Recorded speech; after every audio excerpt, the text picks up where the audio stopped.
Hi, welcome to Morning Afterglow.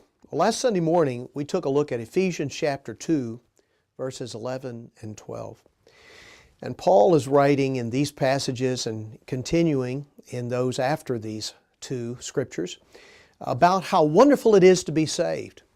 And it really is important for us Christians to remember how wonderful it is to be the children of God, to be saved by grace, and to be a people who belong to the Lord and are made right in His sight through the saving work of Jesus Christ.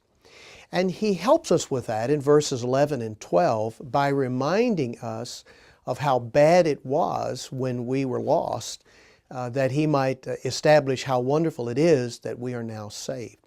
In verse 12, there are 5 expressions that help us to fully appreciate as God's people what it was like before we came to Christ. He says there we were separate from Christ. We were also excluded from the people of God. He calls the commonwealth of Israel. We were strangers to the covenants of promise. And then he says we were, in our lost condition, without hope and without God in the world. I cannot imagine any sadder expressions than these. These 5 statements fully describe just how far we were from God, from all that is good and right and true before we were saved. Being separate from Christ is a horrible condition.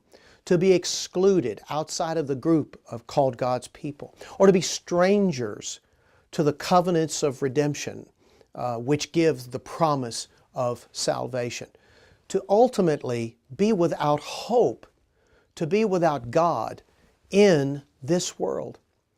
And as I think about my own life and how I once was there, and I once had all of those horrible descriptions to be true of me, and yet Christ sought me and found me and brought me in to His salvation and made me a child of God, my heart leaps with joy. Christian friend, I want to encourage you today to realize that your daily joy, to a great degree, comes from remembering where you used to be before God found you and where God has brought you to be in Jesus Christ. I want to encourage you to think about that. And I pray that that will enhance and help your joy, no matter what you face today, to remember the great difference Christ has made in your life.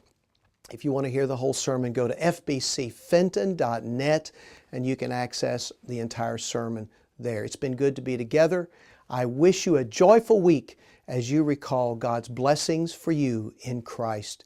We'll see you next time on Morning Afterglow.